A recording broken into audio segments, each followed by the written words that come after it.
Hello, blessed day po sa bawat isa sa atin. Oras na lang po at matatapos na po ang 2024.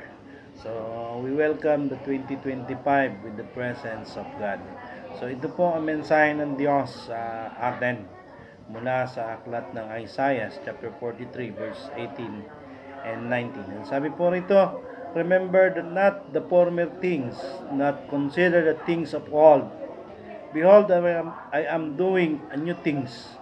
Now it's spring. Forth do you not perceive it? I will make a way in the wilderness and rivers in the desert.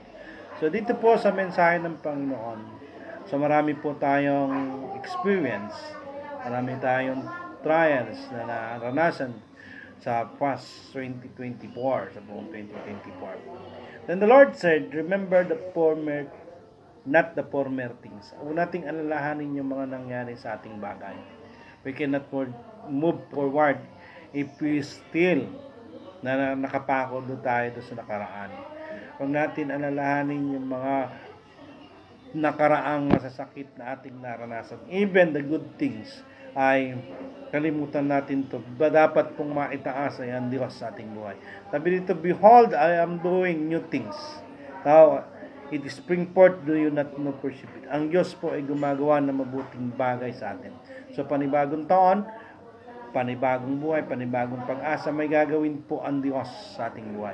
Ano man yung hirap ng buhay nating naranasan, ano man mga pagsubok ang ating naranasan, God will make new things in our lives. So, siya po ay gumagawa sa ating buhay araw-araw. So, even our lives, nasa wilderness po tayo. Minsan wala na tayong matakbuhan. We are in the desert. But God is still in our side. Nandiyan po ang Diyos para sa atin.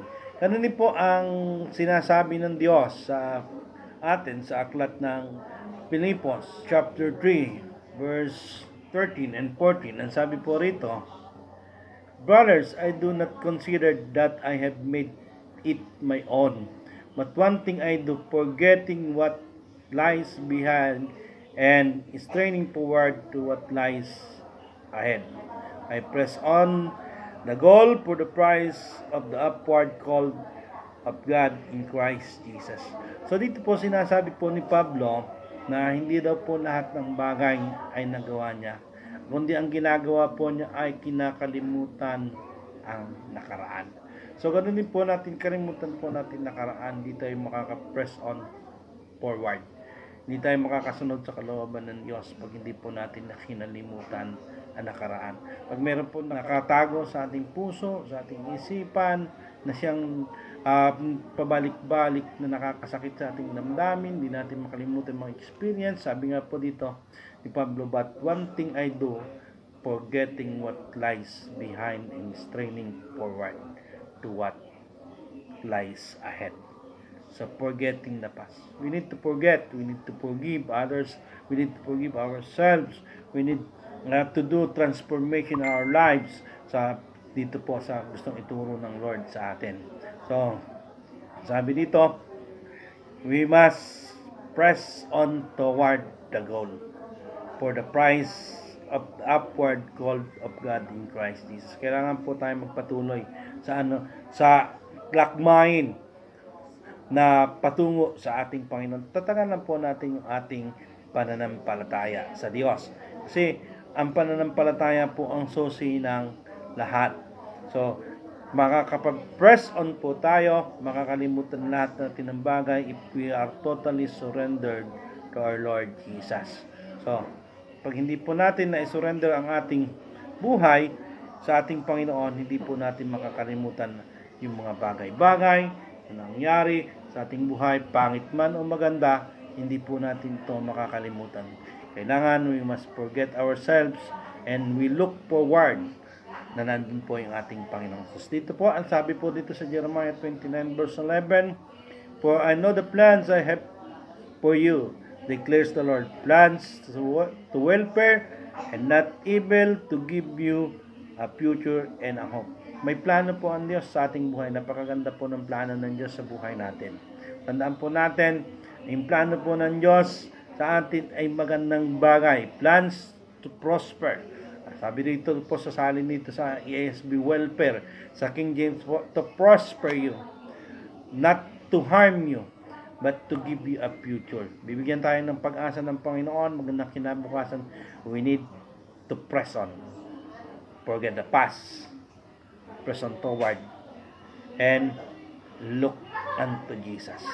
So, ang Diyos po, lagi natin kasama. Ang Diyos po, lagi gumagawa. Even sa lahat ng atas ng ating buhay, sa lahat ng aspeto ng ating buhay, ang Diyos ay kasama natin.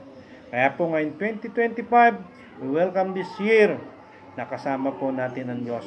Na ang Holy Spirit ang siyang mag-control sa ating buhay, ang siyang sumama sa ating buhay upang mangyari ang lahat ng kalooban ng Diyos. Tandaan po natin, unang gawin po natin, bago pumasok ang 2025, we must forget the past, press on toward, and look unto Jesus.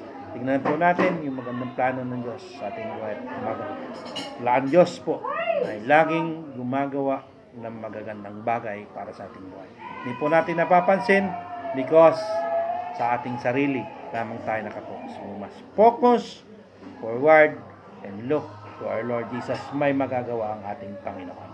So, kaya po, ang pagbati po ng manigong bagong taon, masaganang bagong taon, mula sa akin, Pastor PCMS Melquiades Sirotaki II and my family, ang dalangin ko po ay pagpalain po tayo sa susunod na taon ng 2025 na kasama ang ating Panginoong Hesus at patuloy na kumilos ang banal na Espiritu sa ating buhay.